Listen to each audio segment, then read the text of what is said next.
구독, 좋아요. 저희가 간략하게 언급했었던 이 한미 협상 관련해서 관세 부분, 이 부분 관련해가지고 한미 FTA 공동의가 있는데요. 그러니까 이제 후속 협상을 하기 위해서 만든 단체가 이제 한미 FTA 공동의인데 연기가 됐어요. 왜 연기됐냐 하고 보니까 미국 매체에서 좀 공신력이 있는 폴리티코가 이렇게 말했습니다. 미국 측은 한국 디지털 규제 추진에 불만이 상당하다는 거다. 미국이 우려하는 한국의 디지털 규제는 빅테크 기업의 독과점 횡포를 막기 위한 온라인 플랫폼법, 이른바 온플법, 이것에 대해서 입법 추진을 불만을 가지고 있는데, 이 온플법이라는 게 이재명의 대선 공약이었어요. 맞습니다. 이 온플법 추진이 처음 나왔을 때 미국 의회, 미국 재계까지 거세게 반발을 하고 이번에 한미 FTA 공동의가 연기되는 사태로까지 이어진 거거든요. 그러니까 이게 뭐냐면 자승자박인 거죠. 예를 들어서 한미 FTA가 아니라 이번에 관세 협상 관련했을 때 잘했다면서요. 잘했다면서요. 뭐 이게 한때는 이게 필요 없을 정도로, 합의문이 필요 없을 정도로 너무 잘된 정상회담이라고 얘기했는데 문제는 제가 진짜 3,500달러, 1,500달러 쭉쭉쭉 하니까 7,000억 달러. 그리고 우리나라는 기축통화국도 아니고 그다음에 통화수합도 안 돼서 이렇게 고환율이 뉴노멀이 되는 상황이 돼 있는데, 또 하나 되는 게 뭐냐, 오늘 기사가 된 게 보면 엊그제부터 좀 기사가 됐는데 자유무역협정공동위원회라는 데가 있는데, 여기에서 우리나라의 어떤 온라인 플랫폼법을 문제 삼았습니다. 문제 삼았는데 문제 삼을 수 있어요. 왜 문제 삼을 수 있냐? 이번에 우리가 관세 협상했을 때 우리가 자승자박을 했습니다. 뭐라고 했냐? 여기에서 잠시만요. 애초에 이겁니다. 한미 팩트시트에 그놈의 팩트시트에 뭐라고 돼 있냐? 디지털 서비스 분야의 법과 정책이 미국 기업을 차별하지 않도록 한다. 이 문구가 있는 거예요. 의미심장한데요. 그러면 결국은 미국 입장에서는 너희 온플법인가 그거 하는데 결국은 독과점 가지고 하는 거 아니냐. 그럼 우리나라 빅테크 관련해 가지고 구글이든 뭐든 손보겠다는 거 아니냐.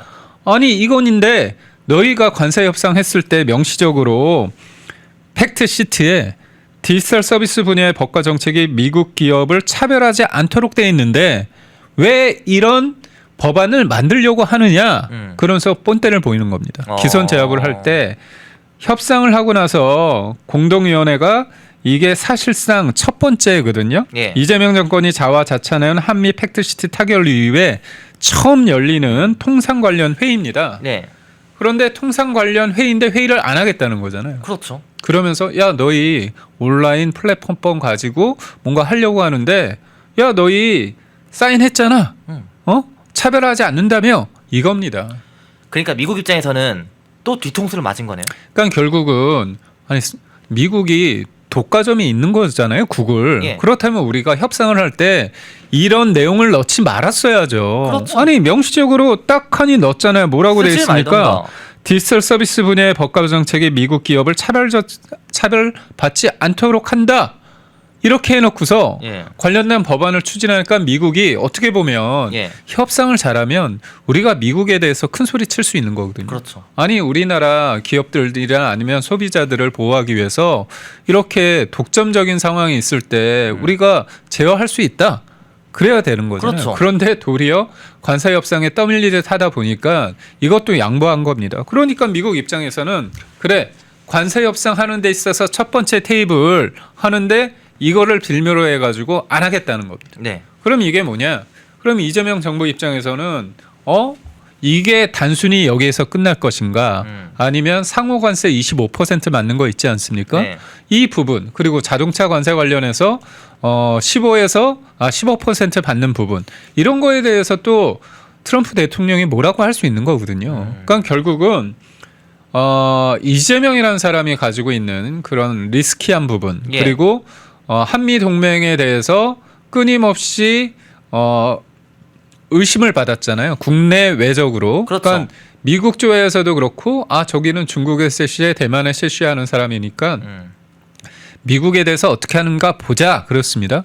그러면 저래도 당당하면 관세 협상 이렇게 퍼주게 할 필요가 없잖아요. 네. 본인이 휘둘리니까 본인이 속된 말로 캥기니까 3,500억 달러 이게 뭐 얼마나 큰 돈입니까? 심지어 현금으로 3,500억 달러 중에서 2,000억 달러. 2천억 달러를 현금으로. 그런데 네. 처음에 민주당과 그 이재명 정부가 뭐라고 얘기했냐면요. 3,500억 달러 관련해서 현금 비중은 5%라고 얘기했습니다. 5%가 2천억이에요? 5%는 175억 달러입니다. 예. 근데 그거는 전체에서 5%잖아요. 전체 3,500억 달러에서 2,000억 달러는요. 예. 5%가 아니라 57%입니다. 57%. 과반이 넘네요. 그렇죠. 그러니까 예. 이게 뭡니까? 왜 이재명 정부에서는 관세 협상을 속된 말로 이런 식으로 해놓고 나서 예. 고환율 유지되고 있죠. 그리고 또 본인들이 정정당당하게 할 말 해야 되는데 이 디지털 규제 관련해 가지고 떡하니 미국 기업 차별하지 않겠다. 네. 자기네들 적었잖아요. 네. 그런데 관련된 법안을 하려고 하니까 이쪽에서는 야, 너희 이거 적은 거 있잖아. 그러면서 딱 본때를 보여주는 거죠. 그러니까 결국 전략도 없는 겁니다. 전략도 없고 어떻게 보면 그 당시에 이재명 정부가 트럼프한테 바로 전화 이재명 대통령이 당선된 다음에 바로 전화도 못 받지 않습니까? 며칠 지났죠? 한 이틀? 3, 4일 3, 4일 지났나요? 예. 예. 거기서 받았고 그러다 보니까 첫 번째 8월에 관세 협상하러 정상회담 갔을 때 그때 죄송합니다. 제가 헷갈리는데 예. 정상회담 날짜를 처음에 관세 협상 했을 때 못 받았습니다. 그때 8월 초에 관세 협상 첫 번째 가지 않았습니까? 그때 대통령하고 트럼프하고 만나야 되는데 정상회담 날짜가 정해지지 않았어요. 그러니까 이재명 입장에서는 자기가 친중적인 정부, 지금 친중적이죠, 친북적이죠. 북한 관련해서 최근에 아주 그냥 여러 말들을 쏟아냈지 않았습니까? 뭐 대북 전단 관련해서 사과하고 싶다고 하고 또 오늘 나온 기사 관련해서는 군사 분계선 관련해서 맞아요. 유엔이 설정하는 거하고 우리나라가 설정한 가운데 두 개 중에서 무조건 남쪽을 기준으로 하라고 하고 아니 북한 좋은 일 해줄 그렇죠. 거 아닙니까? 그리고 이거는? 또 뭐 있습니까? 북한군이 군사 분계선을 넘어서 남쪽으로 침투했을 때 정상적인 거는 경고 방송하고 경고 사격하고 조준 사격해야 되는데 그렇죠. 뭐라고 합니까? 상황을 면밀히 보라고. 아니 원래 선조치 후보가 공식이잖아요. 공식. 맞습니다. 군대에서는 우물쭈물하다가 내가 머리에 총 맞게 되기 때문에 원리 원칙대로 하는 겁니다. 그러니까 결국 친중적이고 친북적이고 그런 상황 속에서 트럼프 대통령을 만나는 게 급선무였습니다. 그러다 보니까 본인이 당당하지 못하고 친중 친북적인 정권이다 보니까 휘둘리는 겁니다. 예. 그리고 트럼프 만나자마자 뭐 했습니까? 숙청과 혁명. 그래서 이런 나라에선 사업하기 힘들다 이런 식으로 계속 날렸잖아요. 그렇죠. 그러니까 날렸죠. 제정신이 아닙니다. 네. 그러다 보니까 다 퍼주고 왔어요. 그런데도 불구하고 어떻습니까?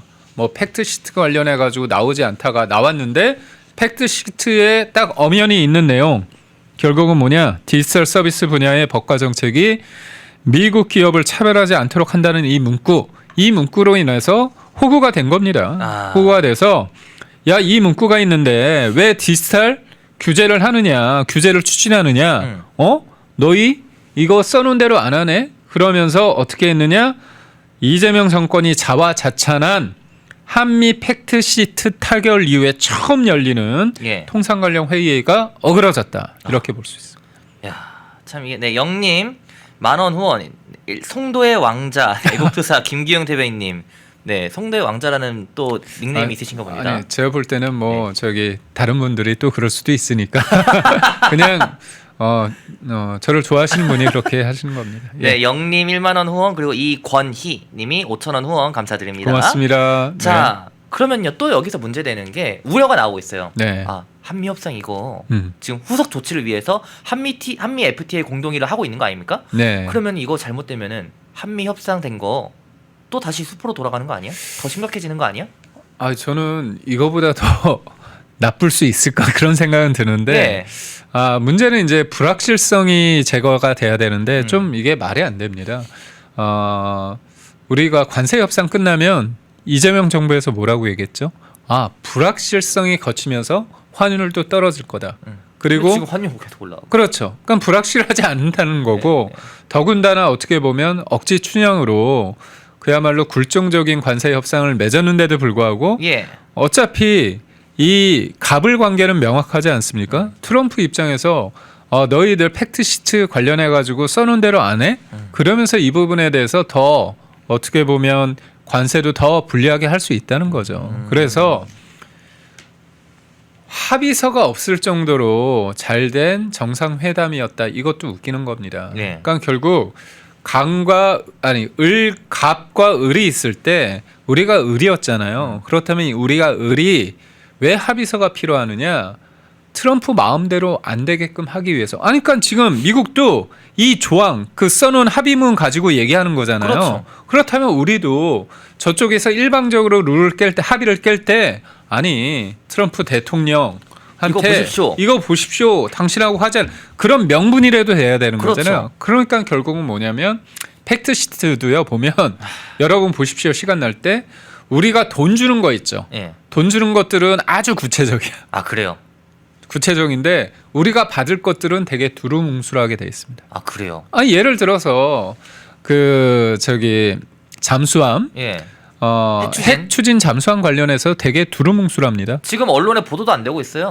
핵 추진 잠수함 관련해서 언제, 어디서, 어떤 방식으로, 그렇죠. 그리고 핵 연료는 어떻게 할지가 없어요. 아. 쉽게 말해서 언제까지 핵 추진 잠수함을 한국에서 할지, 필리조선소 미국에서 할지, 그리고 핵 연료는 어떻게 할지 나온 게 아무것도 없어요. 그러니까 결국 팩트시트마저도 미국한테 우리가 줘야 될 청구서는 구체적인데 결국은 우리가 얻을 수 있는 것들은 되게 두루뭉술하다. 이걸 가지고 이재명에 대해서 외교 천재다, 그다음에 외교왕이다 이렇게 얘기하면 저희 좀 너무 좀 심한 거 아닌가요? 그래서 저는 이겁니다. 외교 천재 이재명. 관세 협상이란 걸 왜 하죠? 우리가 결국은 수출을 잘하기 위해서입니다. 그리고 환율 관련해서 안정적으로 환율을 떨어뜨리기 위해서입니다.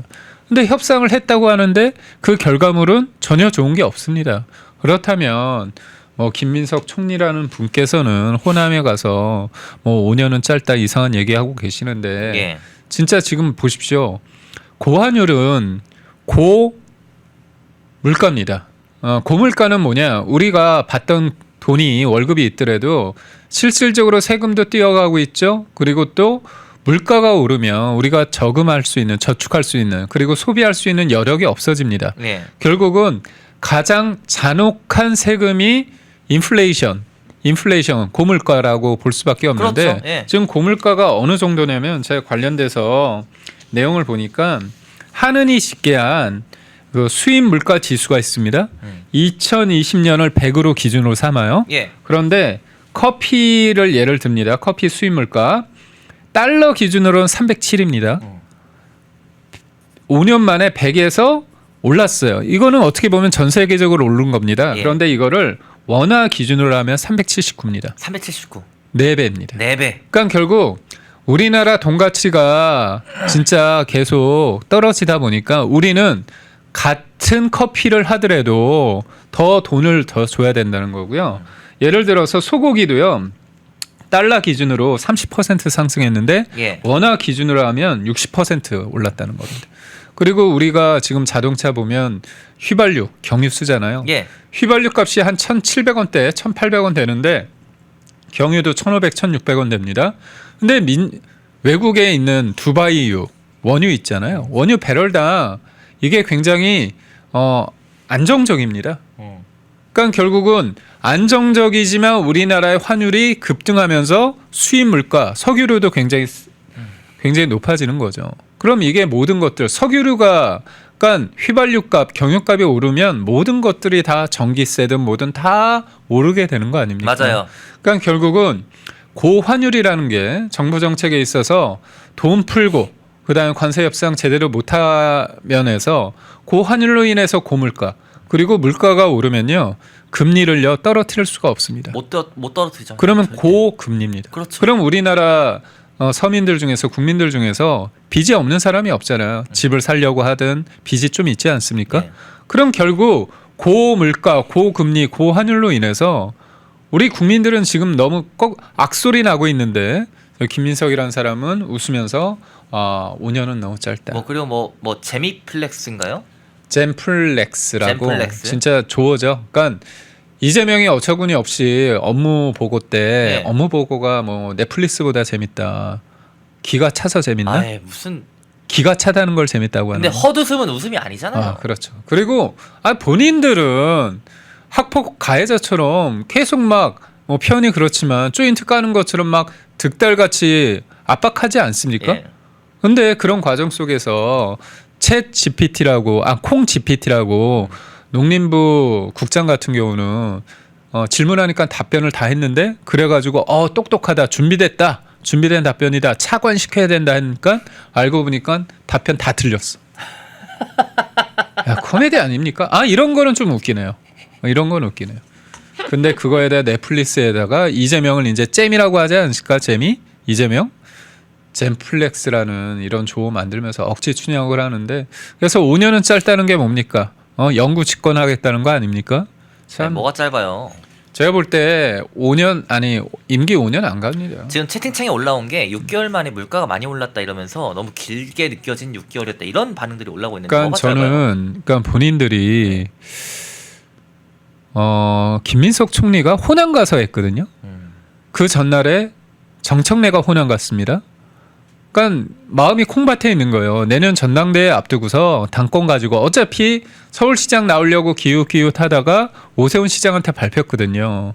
그래가지고 어땠습니까? 뭐 종묘도 찾아가고 한강버스도 가고 광화문도 가가지고 오세훈 시장을 막 욕하다가 견적이 안 나오는 거야. 그러다가 이제 옮겨 탄 겁니다. 그런데 지금 거기 가서 호남 가서 희낙거릴 게 아니라 부동산 문제, 고환율 문제, 고물가 문제, 고금리 문제. 그렇다면 어디 감히 입 밖으로 5년이 짧다는 등 뭐 그런 그렇죠. 헛소리를 할 수 있습니까? 예. 그러니까 결국은 자기 객관화가 안 되고 있고요. 요즘 젊은 세대 말로 메타인지 그런 표현을 쓰더라고요. 맞아요. 메타인지. 메타인지가 안 된다고 표현하는 겁니까? 뭐라고 하는? 안 된다. 안 된다. 예. 자기 객관화가 안 된다. 메타인지가 안 된다. 그런 말씀을 드릴 수밖에 없습니다. 펜앤마이크에서 추천하는 영상도 보고 가세요. 다른 영상도 즐기시려면 구독 버튼을 꼭 눌러주세요.